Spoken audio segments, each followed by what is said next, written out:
Listen, I know how to spot a star.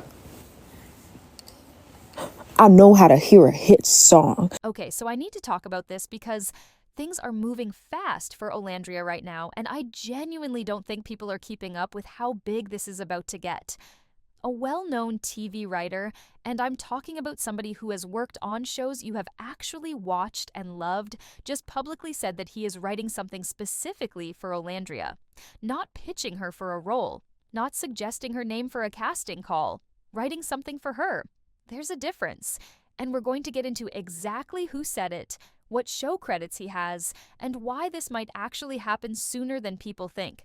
But before we get into all of that, we need to talk about what just happened at the Super Bowl because Nick and Olandria reunited, and honestly, every single time these two get together, it just reminds you why people fell in love with them in the first place.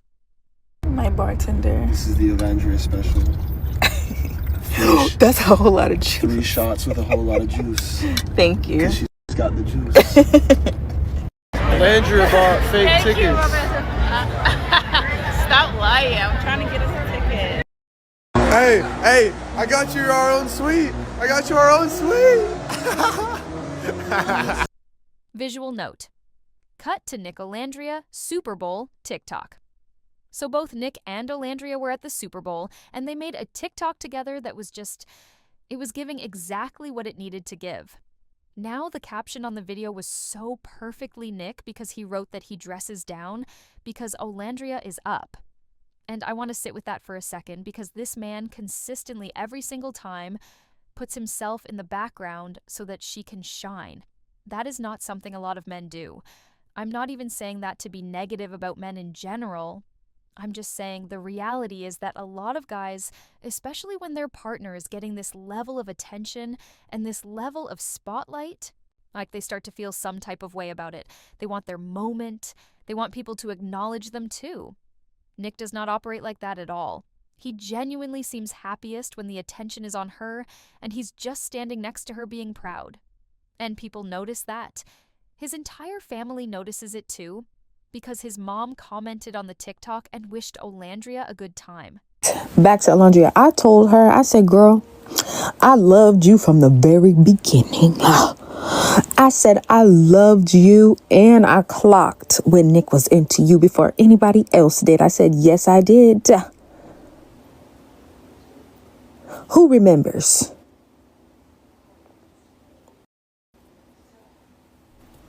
And nobody come up in here lying because I was in my cheetah pajamas in the bathroom. Yes, since episode 1. Thank you. So say, girl, prove it. Go watch my old lives. Thank you. Listen, I know how to spot a star. I know how to hear a hit song. I know how to read a great book because I always be reading the books that then be turning into movies.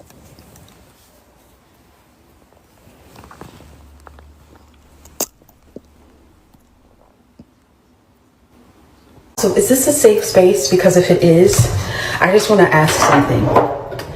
You have the Olandria. How are you not all over her? You have been coupled up for how long now? Why are you not all over her? Why are you giving her pecs as if you all are in kindergarten? She has the best body. Her outfit game she's gorgeous. How are you not all over her? Am I the only one feeling this way? I'm moving through some other things, but they got out of that feeling. A white man named Nick had been attracted to her from the beginning. From the get-go. And he ended up getting hooked up with a racist girl. And then they threw her off the show, and so he was left with this attraction on Olandria. A lot of people thought it was fake, but the truth is a lot of people was glad because they were just glad to see a dark-skinned woman loved out loud. Even if it's got to be by a white man. And even after he gave an interview, he says, and Taylor was a friend, he said, how can anybody not be attracted to Olandria? Wow. She was on the live when they first come out of the villa, out off of the show. And on the live, people were saying, I do not understand why y'all are still saying this girl is beautiful. She's ugly. I do not understand why y'all are saying she's cute. She is not cute. Shell is cute, but she is not cute. Someone even said, you got a strong face. Oh, no, they didn't. It was on the line, yes. And she said, I'll take that if that's what you think. But she hit back, she said, but you can't say I don't look good. Body, teeth, face, teeth, head.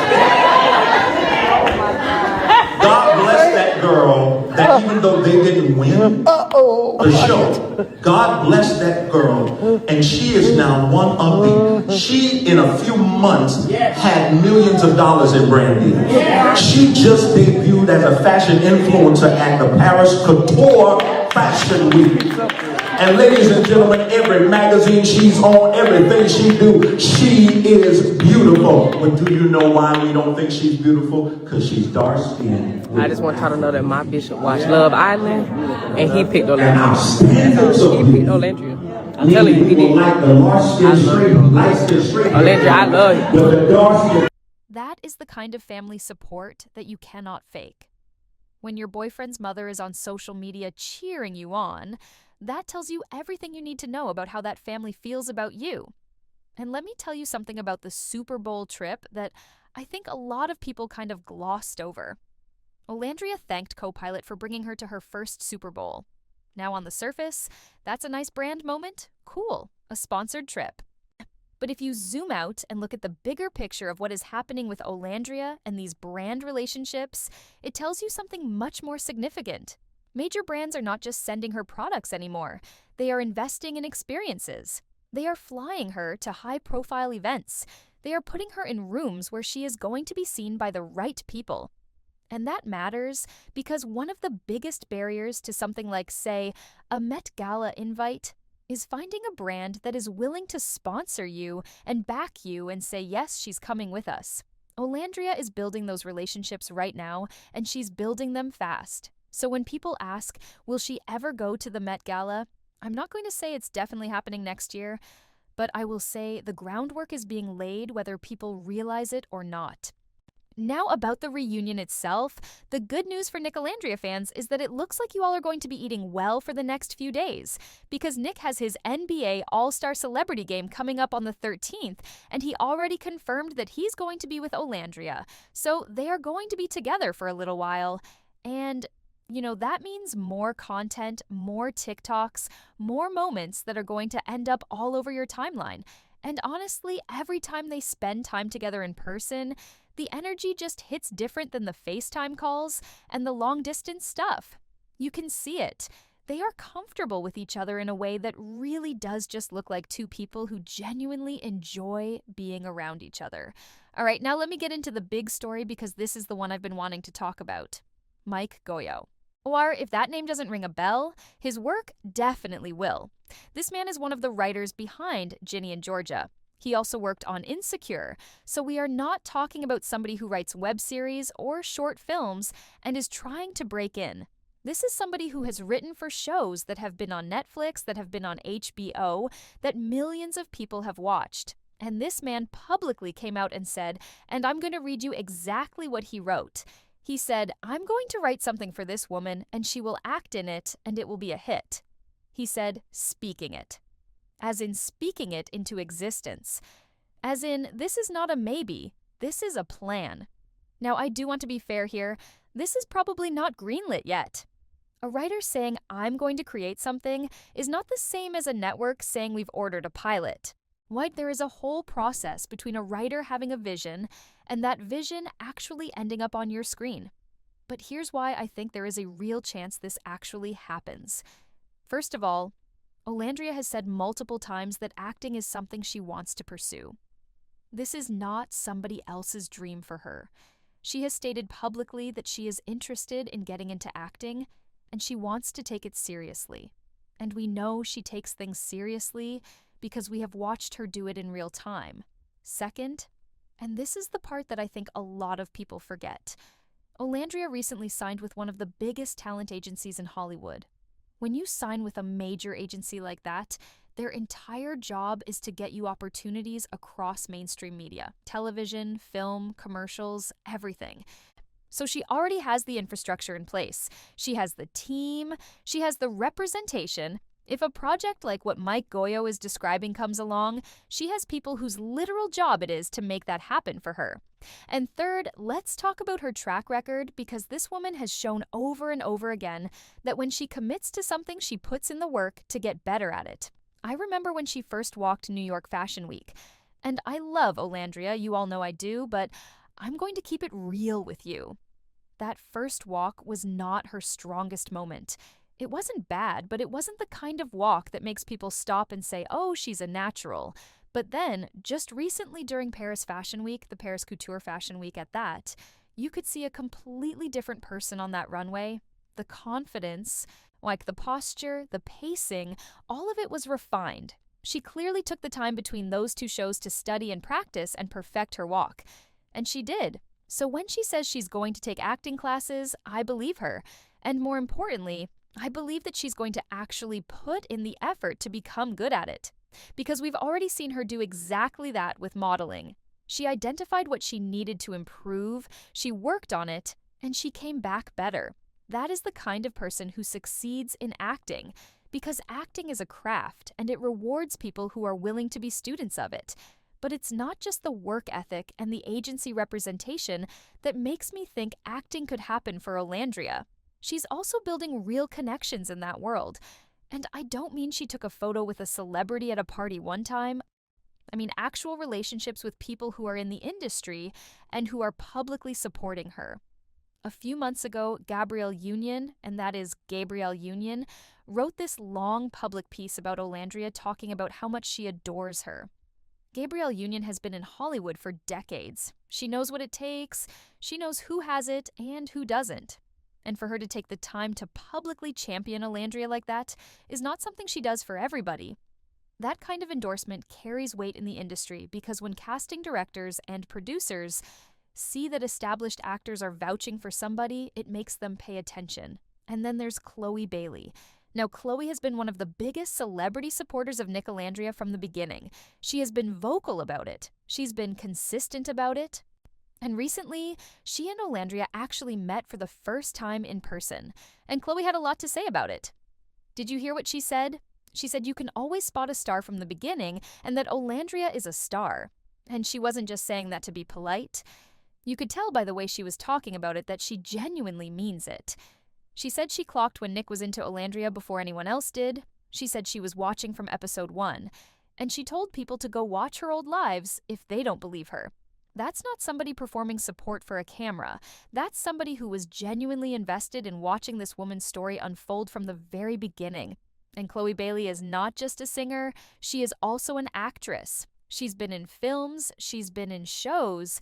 Like, she understands the entertainment industry from multiple angles. So having her in your corner is not just about social media support. It's about having someone who can actually open doors and make introductions and say, hey, you need to pay attention to this person. Now I have to play this next clip because it honestly took me by surprise when I first saw it.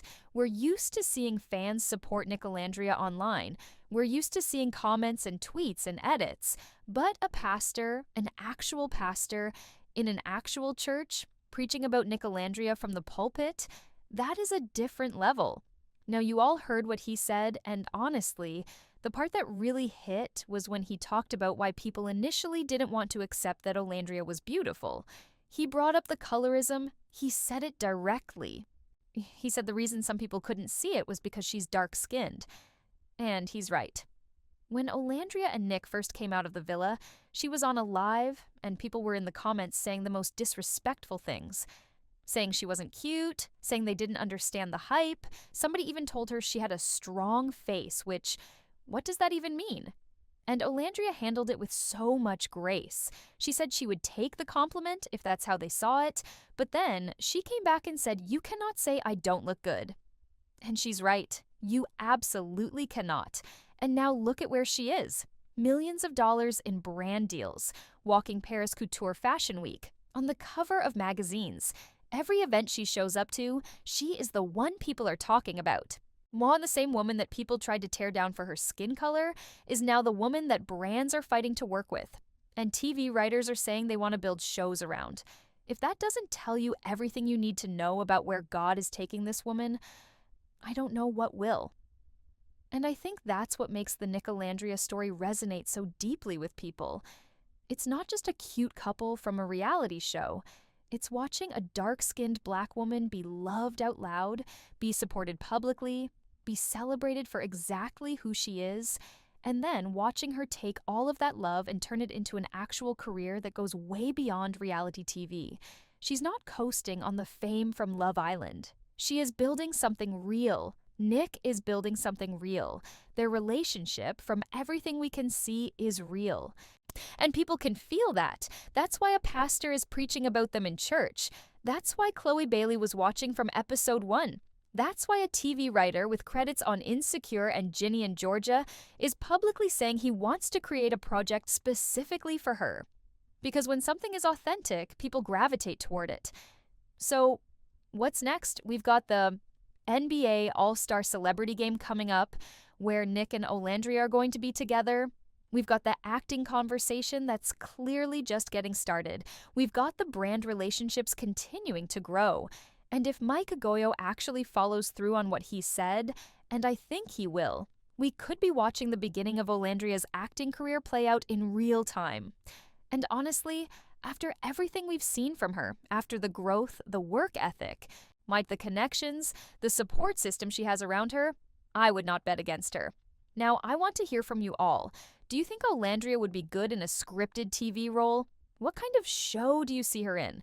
Are we talking drama, comedy, something like an Insecure type vibe? Let me know in the comments because I am genuinely curious what you all think.